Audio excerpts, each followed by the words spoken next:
Hello les amis, ravi de vous retrouver en ce jeudi 24 juin 2021. Alors juste avant de commencer la vidéo, comme vous le voyez, on est dehors. Donc vu qu'il fait bon, je me suis dit que j'allais me caler dehors.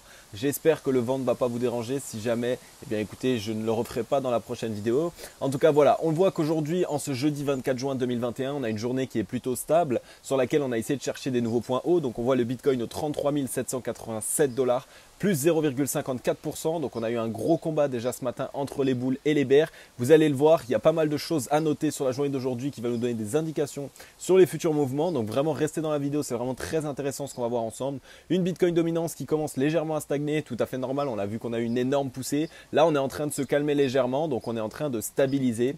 Du côté d'Ethereum, 1977 $, il corrige de 0,41%, mais on voit que voilà, il a bien récupéré son niveau de support sur lequel il ne fallait pas céder. Donc on est bien dessus actuellement, on l'a récupéré, on l'a de nouveau validé en tant que support. Donc pour l'instant on est plutôt bien sur Ethereum. Du côté de BNB, on voit qu'on a plutôt poussé 3,4%. On a un ADA qui pousse 8,91%. On a le Tron TRX qui lui se réveille et qui nous pousse 18,36%. Donc très belle performance sur la journée. On a quelques belles performances. Autrement, on est plus dans une stabilisation et en quête de se mettre dans de belles dispositions. Donc on va aller voir ça ensemble sur les graphiques. C'est parti. Comme d'habitude les amis, je vous attends du côté de Instagram, donc Cryptologique exactement comme ça se dit. N'hésitez pas à venir vous abonner et à nous rejoindre. On est déjà de plus en plus. Donc merci à vous tous qui me rejoignez. Vous voyez, on a vraiment un lieu de conversation dans lequel vous pouvez m'envoyer des messages privés. J'essaie vraiment de répondre à tout le monde. En plus de ça, je vous offre du contenu et de la valeur directement sur Instagram. Ce n'est que le début, mais vous allez voir que plus on va avancer et plus je vais vous ajouter du contenu sur Instagram. Donc n'hésitez pas à me rejoindre, je vous y attends. Le lien est dans la description. Du côté du cryptocurrency screener, eh bien écoutez, les trends parlent d'elles-mêmes. On voit que sur le Bitcoin, c'est en train légèrement de se relancer. Donc est-ce qu'on est sur un rebond ou est-ce qu'on va vraiment repartir à la hausse? C'est ce qu'on va aller voir tout à l'heure. Autrement, on voit qu'au niveau des altcoins, on est toujours assez frileux. On l'a vu qu'on a eu une assez grosse correction sur la journée d'hier et d'avant-hier sur les altcoins directement. Donc pour l'instant, c'est assez frileux. Ça met un petit peu de temps à se reprendre, même si on a eu des plutôt belles performances sur le rebond. Par contre, on voit notamment le Tron TRX qui nous pousse 16,51%. Donc à suivre et à surveiller. On va aller l'analyser celui-là aujourd'hui. On voit qu'on a un Bitcoin qui a une trend plutôt haussière sur la journée d'aujourd'hui. Donc on va voir la disposition dans laquelle il s'est mis et on va voir est-ce que ça va vraiment tenir ou est-ce qu'on est simplement sur un rebond technique pour repartir à la baisse. Du côté du Scalpex Index, écoutez les amis, un Crypto Fear and Greed dans le 22, dans la peur toujours, un Social Index sur Up et un Market Order Flow en recherche de vente cet après-midi. Alors qu'est-ce qu'il s'est passé? Eh bien c'est toujours très intéressant. Alors on va vite fait se rappeler que voilà, on était venu mêcher ici à l'intérieur de notre niveau de support. Au final, on l'a vu, c'est un niveau qui à chaque fois qu'il y a une mèche à l'intérieur, c'est directement racheté par les gros portefeuilles. Donc c'est exactement ce qui a été fait. Par la suite, on a eu une deuxième journée sur laquelle il y a eu pas mal d'indécisions. On voit qu'on a eu plutôt une puissance plutôt bull et une puissance bear. On a eu les deux, donc on a eu une journée assez combattue. Aujourd'hui, on a vu qu'on a eu une poussée ce matin à la baisse qui nous a ramené aux 32 473 $. Au final, pour l'instant, on est en train de s'orienter à la hausse. On est en train de mettre en place un marteau. Donc, c'est plutôt une phase de c'est plutôt une bougie de retournement qui peut nous dire que voilà, on essaye d'avoir une puissance boule, que les boules essayent de nous montrer un certain mouvement. Alors là, aujourd'hui, il y a deux indications qui sont plutôt bonnes. On voit qu'ici, on a cassé cette trend en noir que je vous ai mis et qui en fait à chaque fois, dès lors qu'on a connu cette correction, à chaque fois qu'on venait le toucher, on était rejeté et on était renfoncé. Pour l'instant, on l'a cassé à la hausse. Donc ça, c'est typiquement le style de figure qui pourrait nous dire que voilà, on pourrait essayer d'aller récupérer à nouveau le point de l'entrée de cette trend. Donc ça nous permettrait d'ici d'aller récupérer les 40 724 $ qui constituent en fait directement le haut du range dans lequel nous étions ici. Donc on voit qu'on a rangé pendant un certain moment. Donc pour l'instant, c'est pas ce que je privilégie. On a eu cette grande jambe baissière. Je pense que avant de repartir totalement à la hausse, on va d'abord avoir peut-être ici, pourquoi pas tester ce niveau et d'être rejeté, ou alors on va partir un petit peu plus haut. Moi je vois pourquoi pas ici aller chercher les 36 000 $ environ et au final aller rechercher une dernière fois ce niveau de support pour vraiment aller chercher les dernières liquidités, essayer d'aller gratter le moindre centime. Vous savez que les whales aiment vraiment faire ça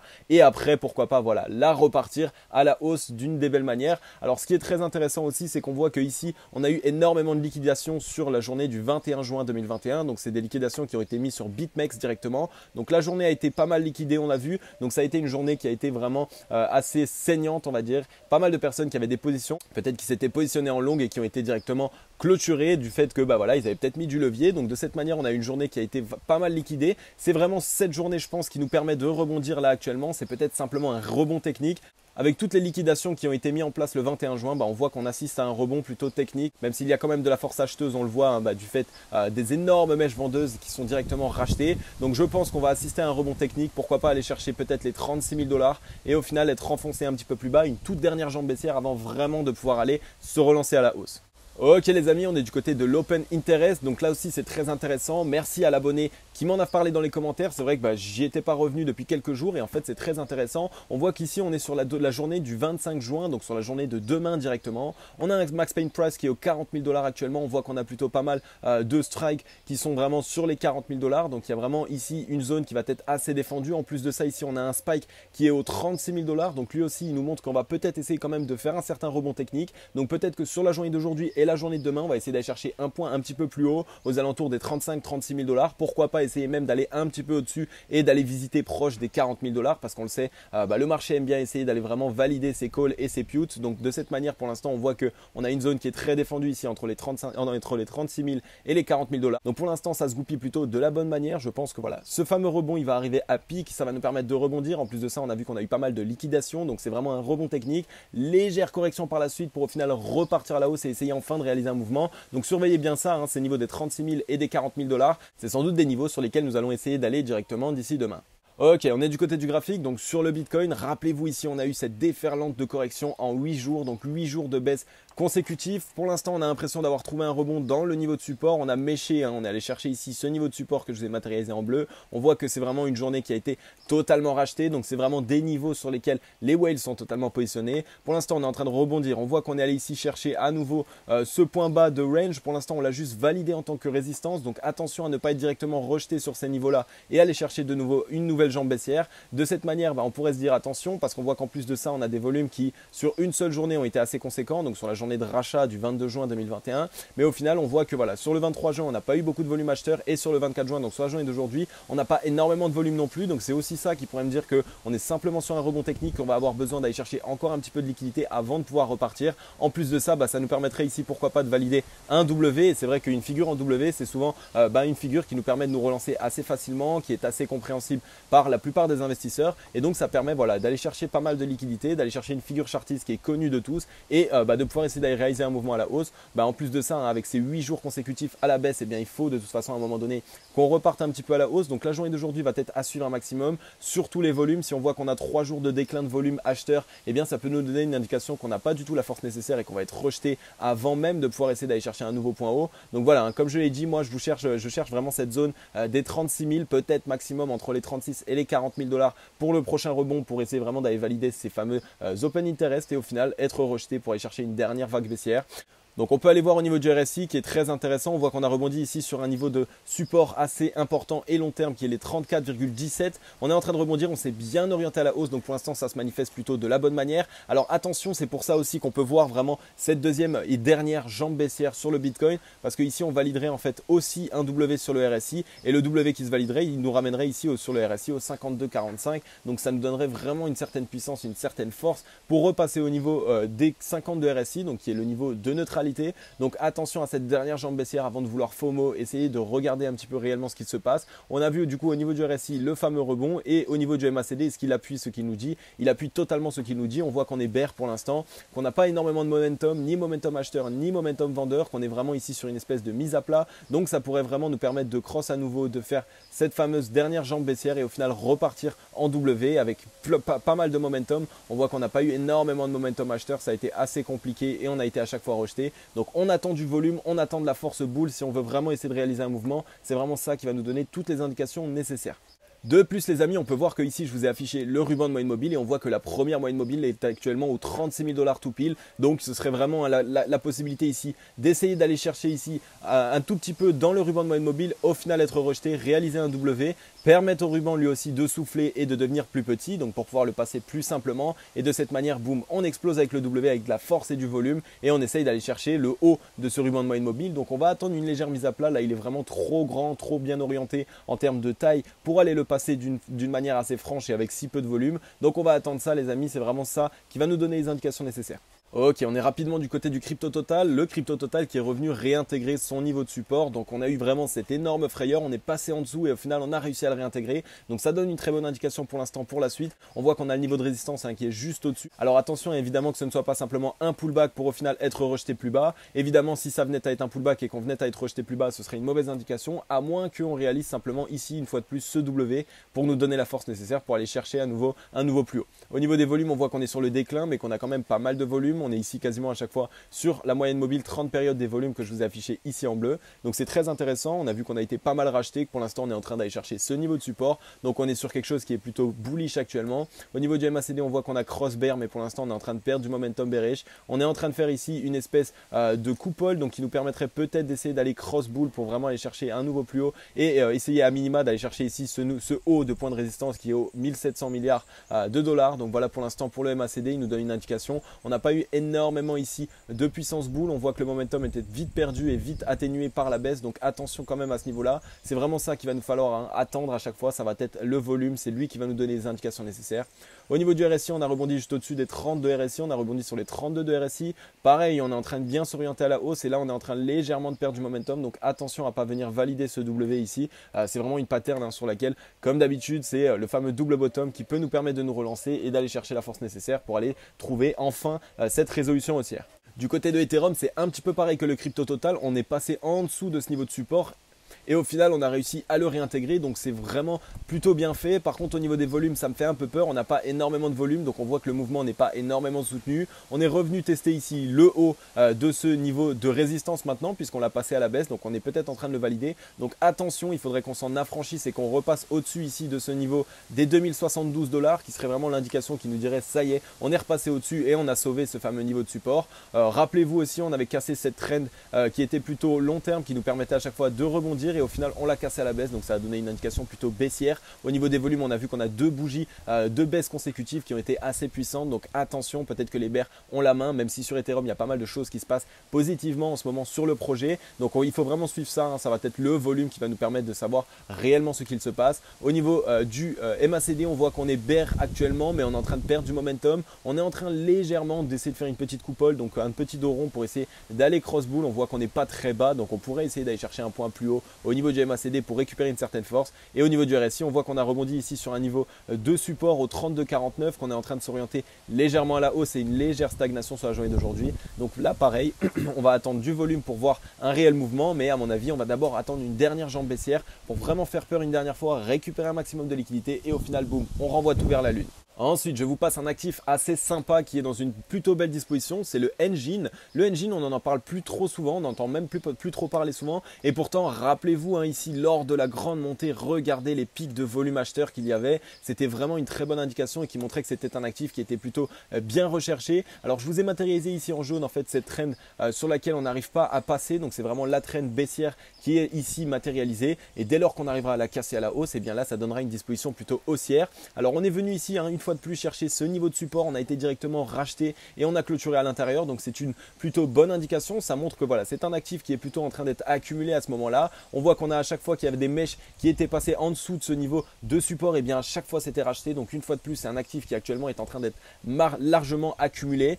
Il va falloir essayer de vérifier le rebond. Une fois de plus, on va essayer vraiment de regarder au niveau de cette trend baissière, est-ce qu'on va réussir à la casser à la hausse? Si oui, ce serait une très bonne indication et ça nous permettrait ici d'aller récupérer le point haut qui est au 3,92 $, donc quasiment fois 200%, donc quoi, très intéressant comme trade à prendre. Donc il va falloir suivre ça. Évidemment, je ne vous dis pas d'entrer en position. Je pense qu'on va essayer une fois de plus d'aller au contact, d'être rejeté une dernière fois pour valider un W et cette fois-ci réussir à le casser une fois qu'on aura une réelle concentration ici entre ce niveau de support et cette trend. Donc attention, on attend du volume. On voit qu'on n'a pas de volume acheteur ici depuis un certain temps, que les bears ont eu du volume sur les 2 derniers jours. Donc là, pareil, c'est un actif qu'il va falloir surveiller et attendre. Par contre, on voit qu'on a rebondi ici quasiment sur la zone des 32 RSI, donc juste au-dessus. Donc je vois vraiment un W qui vient ici chercher les 32 RSI et là, boum, on vient vraiment exploser. Pourquoi? Parce que quand on voit qu'ici on avait rebondi à deux reprises sur la zone des 32 RSI, eh bien regardez les rebonds qu'on a eu. C'était des rebonds vraiment directs avec du volume et des grandes bougies. Donc pareil, peut-être sur cet actif, peut-être là il va se passer la même chose. Au moment où on va chercher une fois de plus le niveau des 32 RSI, boum, là on essaye vraiment d'aller chercher un mouvement. Donc ce qu'on va attendre, c'est vraiment du volume sur cet actif. On voit qu'au niveau du MACD, pareil, on est sur une grande mise à plat, pas énormément de volume, donc une grande accumulation qui est en train de se faire, mais c'est un actif qui, dès lors qu'il y a du volume qui rentre, ça va vraiment très vite, donc il va falloir suivre ça un maximum. Ensuite, on passe le Solana qui est dans une très belle disposition. Vous connaissez l'amour que je porte à cet actif. Donc on voit que cet actif, là, il a eu une énorme correction, il allait chercher quasiment sa zone de dernière chance, et au final, à chaque fois qu'il y a des mèches qui passent en dessous de ce support, c'est vraiment comme un aimant, c'est happé, c'est directement racheté. Donc on voit que les waves sont totalement en train de se gaver et sont totalement en train d'accumuler ce type d'actifs. On voit qu'on a un rebond qui a été assez franc, on a eu 2 jours de volume assez important, même s'ils sont sur le déclin actuellement. actuellement. Donc on va voir sur la journée d'aujourd'hui, je pense qu'elle va clôturer dans le vert. On va voir jusqu'où est-ce qu'on peut aller. Est-ce qu'on peut aller ici, aller chercher les 35 $ ou est-ce que ça va être trop demandé? Évidemment, il va falloir attendre du volume. On va regarder sur la troisième journée. Si aujourd'hui on a une journée qui est dans le vert et qu'au final elle est encore sur le déclin, donc avec un volume moins important que les 2 jours précédents, donc le 22 et le 23 juin, alors là ce sera une indication que le mouvement n'est pas soutenu réellement à la hausse et qu'il va sans doute y avoir une dernière jambe baissière avant d'essayer de repartir. Donc pareil pour le Solana, on attend réellement le volume et on attend évidemment les indicateurs qui peuvent nous valider le scénario. Au niveau du MACD, on voit qu'on a cross bear, on voit qu'on a un petit peu de momentum bear, donc faire attention là où quand même, il y a quand même les bears qui sont présents sur le marché et sur cet actif, donc attention quand même.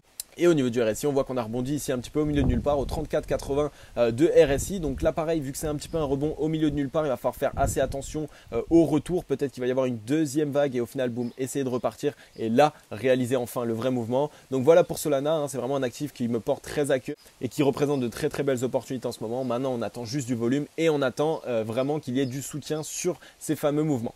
Et allez, un dernier pour la route, le Tron TRX. Alors le Tron TRX qui est dans une disposition assez particulière. On voit qu'ici sur la mèche d'hier, on est allé récupérer directement un niveau de support qui était plutôt long terme, qui est un niveau qui est vraiment une grosse zone d'accumulation. On a l'impression parce qu'à chaque fois qu'on a des mèches qui passent à l'intérieur ou en dessous, eh bien on explose assez rapidement. On voit qu'on a pas mal de force dès lors que ça y va. Malheureusement sur le Tron TRX, qu'est-ce qui s'est passé? On a eu une énorme correction sur ce M, cet énorme M qu'on peut voir juste ici. Donc on a eu cette énorme correction. Au final, le Bitcoin a fait des siennes, donc il n'a pas réussi à repartir. On a eu ici une zone d'accumulation assez forte. Au final, on l'a cassé à la baisse et on est en train de la réintégrer. Donc ça, c'est des belles dispositions. C'est des actifs qui montrent que voilà, il commence à y avoir de l'entrain. Ce que j'aime bien sur Tron, c'est qu'enfin, on a du volume acheteur. On voit que les boules sont sur cet actif, qui sont vraiment présents et qui sont en train d'essayer d'acheter ces niveaux. Donc ça prouve que c'est peut-être des niveaux qui sont très bons à acheter, puisque généralement, quand les whales viennent se gaver sur un actif et qu'ils se positionnent sur certains points d'accumulation, et bien généralement, c'est les meilleurs moments pour investir. Écoutez, ce qu'il faut aussi faire dans la vie, les amis, quand on investit, c'est regarder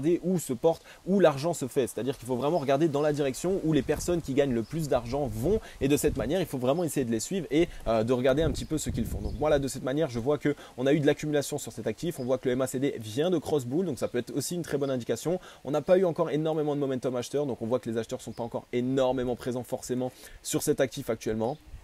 Au niveau du RSI, on voit qu'on a rebondi tout pile sur la zone des 32 RSI, donc c'est peut-être vraiment ce niveau qui nous a permis de nous déclencher et de repartir plus fortement à la hausse. On voit qu'on a eu une très très grande orientation au niveau du RSI, que pas une seule fois on a eu une vague. On est vraiment sur un trait tout droit, donc attention, peut-être que là on va venir buter sur la zone des 44-42. On voit que c'est un niveau de résistance long terme qui nous a ici rejeté une fois, 2 fois, 3 fois. Donc pourquoi pas être rejeté encore une fois, petit W et boum, réussir à venir le casser. Donc voilà ce que je vois sur Tron TRX. Par contre, les volumes ne valident pas ce scénario. On voit que les volumes sont totalement en train de croître, donc d'être de plus en plus importants, et donc ça pourrait nous donner une indication qu'on a peut-être le volume nécessaire sur la troisième journée pour au moins aller chercher la zone des 52 RSI. Donc le Tron TRX qui est vraiment à surveiller, les amis. On voit qu'on est au contact du ruban de moyenne mobile, que dès lors qu'on est rentré dedans, on a été rejeté, donc ça pourrait peut-être nous rejeter légèrement pour au final essayer de partir, ou alors on soit vraiment rejeté, faire un W et réussir à essayer d'aller le franchir. En tout cas, le Tron TRX, on va en entendre parler ces prochains temps. J'ai l'impression qu'il est vraiment en train d'y avoir du mouvement sur cet actif.